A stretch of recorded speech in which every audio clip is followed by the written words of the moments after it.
সর্বশেষ আপডেট, আমরা তিনজন পাতালকালী মন্দিরের দিকে যাচ্ছি। আমাদের 6 জন ছিল টিমমেট, তো ওরা সাহস পাইতেছে না, তো দেখি আমরা তিনজনে যাই। তো একজনের খুব সাহস, সুদেব এতে যাবেই, তো আমরা তো মানে ওকে একা ছাড়তে পারি না, তাই ভাবলাম যে যাই আসি, করে দেখি কি অবস্থা। এখানে মানে মানুষজন আসে না, এখানে খুব কমই আসে, লোকজন খুব কম, তাই মানে সাহস পায় না অনেকেই। দেখি আমরা যাই আসি, করে আসি।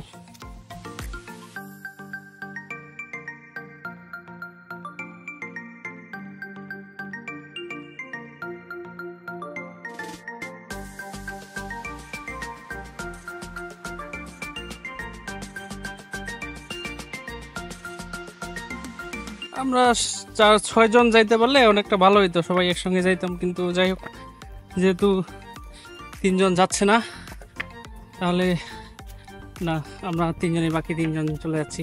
আর একটা টিম আসতে চাইছিল, তো ওরা এখন নাকি নিচের দিকে, মানে ওদেরও কোনো খুব এনার্জি নাই, এনার্জি পাচ্ছে না। হ্যাঁ, তো তারা গ্রামের কোনো মেঠোপথ ধরে এই যে নিচের দিকে। আচ্ছা, আমরা হচ্ছে আরেকটা টিম পেয়ে গেছি। হ্যাঁ, তো আমরা হচ্ছে একটা মানে সাহস পাইলাম, নিজেরা এদিকে আসো, এই যে আমরা সাহস পেয়ে গেলাম। দেখ, ওরাও মানে ছেলে মেয়ে সবাই মিলে যাচ্ছে। হ্যাঁ, পরিবেশটা অনেক সুন্দর, ভালো লাগতেছে এখানে জায়গাটা। আপনারা যদি সামনে দেখা, একটু অনেক খারাপ উঁচু জায়গা। যাই হোক, যাই দেখি, যেহেতু আসছি আমরা একটা অভিযান করেই যাই, দুঃসাহসিক অভিযান। ও, পাতাল কালী মন্দিরে আমরা জানি না কত দূর এখনো। যাই হোক, মানে এইদিকে লোকজন খুব কম যায়, মানে এখানে যা শুধুমাত্র যারা সাহসী তারাই শুধুমাত্র যাইতে পারে এখানে। এখানে আমি হচ্ছে ভালো মতো ক্যামেরাটা ধরতে পারতেছি না, আমাকেও দেখে চলতে হচ্ছে, দেখে চলতে হবে। যাই, আমরাও ভাইজান, আপনারা কই থেকে? ময়মনসিংহ, ওকে। আমরা দিনাজপুর থেকে ভাইজান। এইদিকে তো লোকজন খুব কম, কেউ আসতেও সাহস পায় না। হ্যাঁ, আমরা শুনলাম কয়েকজনের কাছ থেকে, ওরা বলতেছে যে 2-3 জন যায় না, তারপরে আমরা সাহস করে আসলাম। হ্যাঁ, এখন আপনাদের সঙ্গে দেখা হইলো। আপনাদের এই যে মন্দিরটার এখানে কি বলে এটা? হ্যাঁ হ্যাঁ, না না, উপরে উঠছে, আমরা উপরে উঠছি চন্দ্রনাথে। হ্যাঁ, দোকানদার বললো একটা।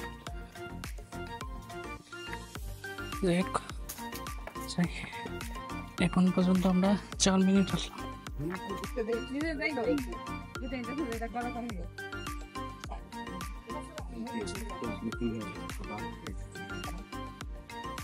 তো নিচে আর মাত্র 10 মিনিট, আরেকটা টিমের সঙ্গে দেখা হলো, তারা বেক করতেছে। 10 মিনিট হাঁটাহাঁটি করা লাগবে, 10 মিনিট হাঁটাহাঁটি করলে আশা করি আমরা পৌঁছে যাব। আর রাস্তাটা একটু খারাপ, তাই সাবধানে চলা লাগতেছে। দেখতেছেন কত খারাপ রাস্তা, তো দেখি নামি আস্তে আস্তে করে। খারাপ রাস্তা, দেখে শুনে নামতে হবে।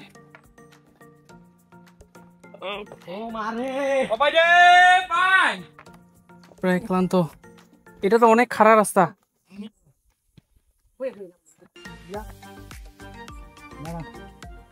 হ্যাঁ, আস্তে আস্তে করে নামেন। এই যে এখানে সবাই ধরে ধরে নামতেছে।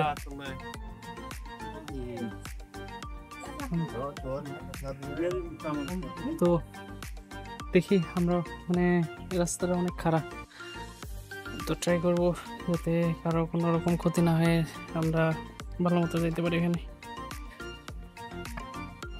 আর লাঠিটা যে কত উপকারী সেটা যারা এখানে আছে, যারা এখানে ট্রেকিং করে তারাই বুঝতে পারেন। আপনাদেরকে রাস্তাটা দেখাই, অনেক ভালো রাস্তা এটা। উঠতে গেলেও খুব কষ্ট, আবার নামতে গেলেও খুব কষ্ট হয়ে যায়।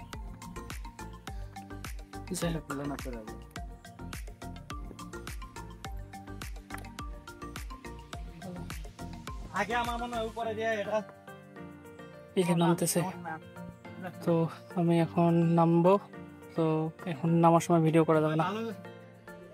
দেখতে পাচ্ছেন কতটা ঢালু রাস্তা এবং মানুষজন কিভাবে নামতেছে, কত সাবধানে নামতেছে। নামুক সবাই।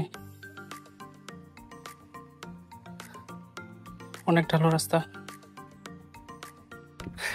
সত্যি জায়গাটা অনেক সুন্দর। এখান থেকে একটা সুন্দর ভিউ পাওয়া যাচ্ছে। এই জায়গাটা হচ্ছে পাতালকালী মন্দির যাওয়ার পথে, দেখতে পারবেন আপনারা। পাতালকালী মন্দির যদি আসেন তাহলে এই যে একটা সুন্দর, আপনারা হয়তো বা ওইদিকে একটা দেখতে পাচ্ছেন, এই যে এখানে একটা মনে হয় কিছু খাড়ার মতো আছে, মানুষজন এখানে যাইতে পারে। ভালো, অনেক সুন্দর। মানে রাস্তাগুলো এত পরিমাণে খাড়া।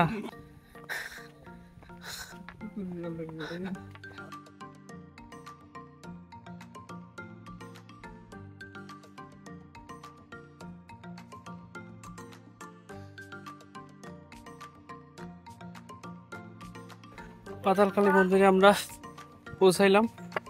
এটা একটা পুরো কলোনির মতো হয়ে আছে, চারপাশ অনেকজন মানুষ। এখানে একটা ঝর্ণা আছে, আর এই যে এরা হচ্ছে সবখানেই থাকে।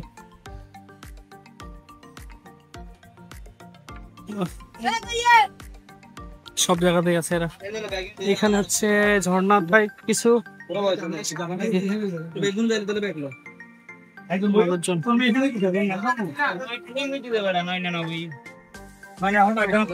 পাতালকালী মন্দির তো এটাই।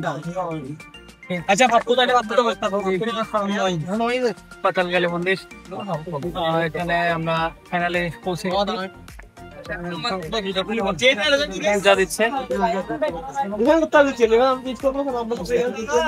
আমরা হচ্ছে প্রথমত উপরের দিকে ওঠার জন্য যতটুকু উঠছিলাম এখন ততটুকুই নিচে নামছে, একবারে নিচের দিকে। এখন আমাদেরকে আবার উপরে ওঠার লাগবে, তারপরে উঠে আবার নিচের দিকে নামতে হবে, অনেক পরিশ্রম করা লাগবে। দেখি আমরা এখানে কিছুক্ষণ থাকার পরে নতুন এক অভিযান। আমরা হচ্ছে এখন যাচ্ছি কোথায়, ঝর্ণার দিকে যাচ্ছি সবাই। হ্যাঁ, এক দলের সঙ্গে যাচ্ছি আমরা, যেহেতু 3 জন আছি, আমরা তো একা একা যাইতে পারবো না কোথাও, সেজন্য আরেকটা দলের সঙ্গে আমরা যাচ্ছি। কৈশোরে বাসায় দিকে, মানে ক্যামেরাম্যান যেখানে সুদেব সেখানে। মানে এই ফিলটাই আলাদা রকম, তাই না? অবশ্যই, এই জিনিস তো আমরা দেখি নাই। ফিল, পানির মধ্য দিয়ে যাওয়া, হাঁটা।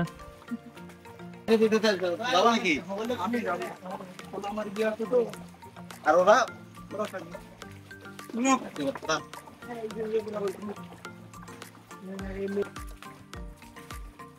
আমরা মজা করবো, আর ওরা ওইখানে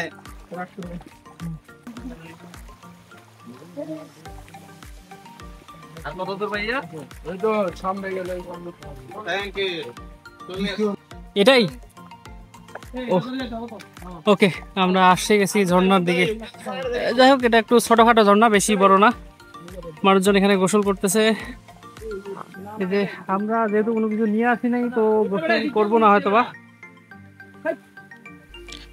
ঝর্ণার চারপাশটা ঘোরাঘুরি করে তারপরে তখন আবার আমরা যে পথে আসছিলাম 3 জন, সেই পথেই আবার ফিরলাম। আমরা নামছিলাম ভালো মতোই, এখন উঠার সময় পুরো অবস্থা খারাপ। কিছুক্ষণ পর পর থামতে হয়। মনে করেন যে কোনো এনার্জি থাকে না, সাথে আমাদের কোনো পানি নাই। পানি যারা বাকি 3 জন ছিল তাদের কাছে। দেখ, এই পরিস্থিতিতে আমরা এখন পর্যন্ত টিকে আছি ভালোই। বাকি 2 জন উপরে আছে, আর আমি একবারে হাঁপাই গেছি। আরেকজন ভাই আসতেছে খুব ধীরে ধীরে। যাই হোক, পরিবেশ পরিস্থিতিটা অনেক সুন্দর। রোদ হইলেও মনে করেন যে সামনে যদি আপনাকে দেখাই পরিবেশটা, তাহলে আপনি দেখতে পারবেন যে অনেক কত সুন্দর পরিবেশ। মনে করেন যে পুরো বিকেলটা এখানে দেখে কাটানো যায়। যাই হোক, আমাদেরকে আস্তে আস্তে হাঁটতে হবে, আবার যাইতে হবে, থেমে থাকা যাবে না, এই কচ্ছপের মতো হাঁটতে হবে। পাহাড়ের উঁচু রাস্তাটা দেখেই আমি প্রায় ভয় পেয়ে যাচ্ছি।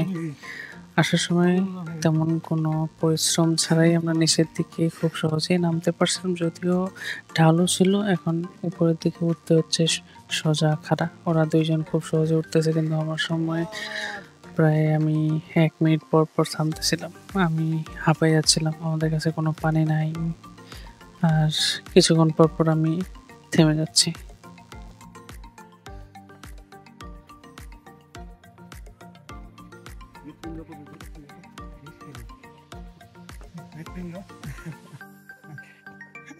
প্রেশার দিবি, তুই একদিনে দিবি। যেতে হবে। আমি এখন মাটিতে শুয়ে পড়ছি, কিছু করার নাই, জীবন শেষ। মানে এত উপরে উঠার লাগতেছে, নামার সময় মনে করেন যে খুব সুন্দরভাবে নামছিলাম, এখন উঠতে পারতেছি না, পানি নাই। ওই যে ওরা ওয়েট করতেছে আমার জন্য, আমি যাইতে পারতেছি না।